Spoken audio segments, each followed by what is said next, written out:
Today we celebrate the life of St. Thomas of Villanova, a 16th century Spanish Augustinian monk who lived a life of austerity.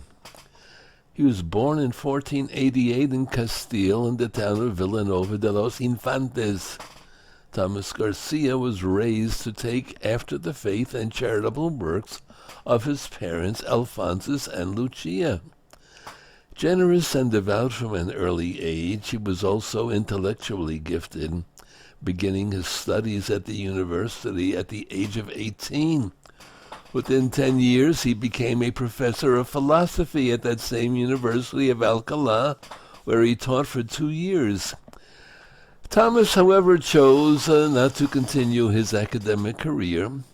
After his father's death, he determined to leave much of his inheritance to the poor and sick rather than retaining it himself. And then at age 28, after thinking it over quite a bit, he embraced a life of chastity, poverty, and religious obedience by entering the Augustinians. Thomas made his first vows in 1517 and was ordained in 1518. He taught theology for a while, preached in the churches of Salamanca, and was appointed a court preacher for the Holy Roman Emperor Charles V. When he was presented with the prospect of being named an archbishop, he declined and continued to work as an Augustinian, during which that order saw its expansion across the sea to Mexico. In August of 1544, however, he was ordered by his superiors to accept his appointment as Archbishop of Valencia. Thomas arrived wearing the same well-worn monastic habit he had worn for several years and would continue wearing for years to come. Given a donation to decorate his residence, he funneled the money to a hospital in need of repair. After his installation, he visited local prisons and ordered changes to be made in response to inhumane conditions.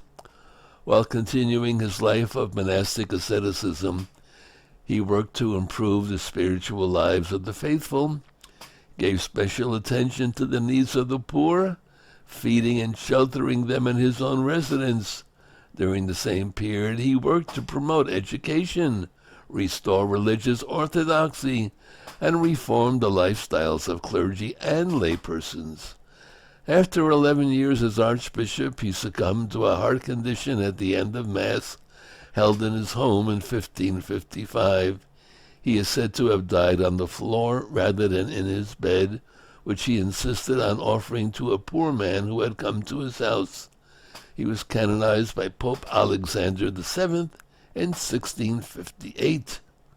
St. Thomas of Villanova, another one who, instead of doting on himself, concentrated on the poor and the needy, especially those in spiritual need. God bless.